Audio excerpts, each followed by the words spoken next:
example. So what I do each morning is I do a breathing pattern. It's an explosive breathing pattern that I learned in India, breathing your breath in and exploding it out, from the gut out the nose. And I do that 3 sets of 10, pause, 3 sets of 10, pause, 3 sets of 10. So it alters my state.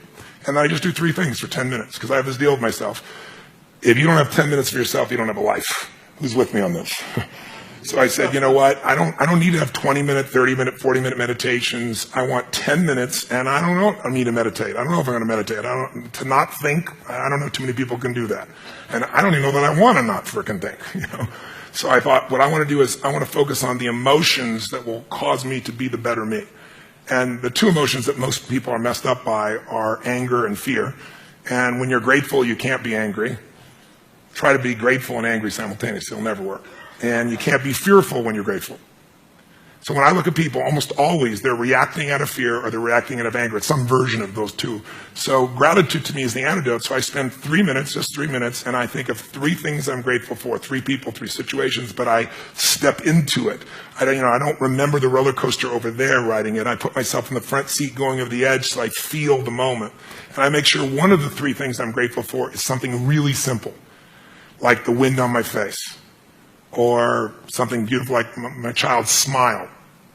And the reason I do that is because I remember, interviewing some of the astronauts, Buzz Aldrin and these guys, and most of you probably know, you can imagine, to be an astronaut, this man knows, to aspire to do that, and then to go through the thousands of people and be picked, and then to actually go to the moon and stand on the moon and look back and see that picture we've all seen, that blue-green Earth. You imagine, and then you come home, and what happens? There's a ticker tape parade, and you shake the president's hand. And now what the hell do you? You're 32. What the hell do you do for the rest of your life? And you know what? If you know the story of many of these astronauts, most of them had some major emotional challenges, right? Some abused alcohol, some drugs. And they had a real rough time because they forgot to find adventure in a smile. They thought the only way to do is go to the moon. So I trained myself to make sure not just the big, beautiful things that are part of my life, but the little things. And so I feel that for 3 minutes. Then I do 3 minutes of a blessing, corny as it may sound.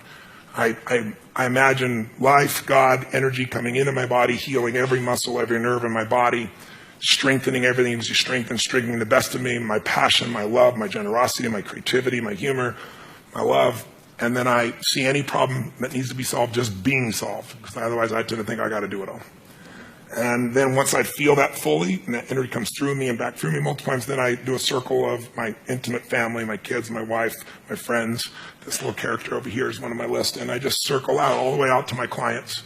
And I send that same energy to them. And I imagine, as corny as it sounds, they're being healed. They're getting what they need energy-wise. They're having the life that they deserve and seeing it multiplied. So I do that for 3 minutes. And the last 3 minutes are my 3 to thrive. I think of 3 specific outcomes that matter to me. And I don't think about achieving them. I see, feel, and experience them as done, and I see the impact that it has. I see people's lives touched. I see the joy. I feel it as done, and I feel grateful. And it's 10 minutes, but honestly, it usually goes 15 or 20 because I'm having a damn good time. But awesome. By having a 10-minute walk, there's no excuse not to do it. And I do it every day, and I don't hope I'm going to feel good. And then what happens is, you're primed. You see things through a different set of filters. You make decisions through the filters. And also think of it, most people are wired for stress. They're wired for frustration. They're wired for feeling lonely. And they got a highway to pissed off, and they've got dirt roads to happiness. So I decided I'm going to wire myself for happiness. I wasn't born that way. My view is I have to change the whole earth to be happy. Today, that's different for me. Now I can just wake up and be happy because I've wired myself in a different way, neurologically. And then I show other people how to do this as well.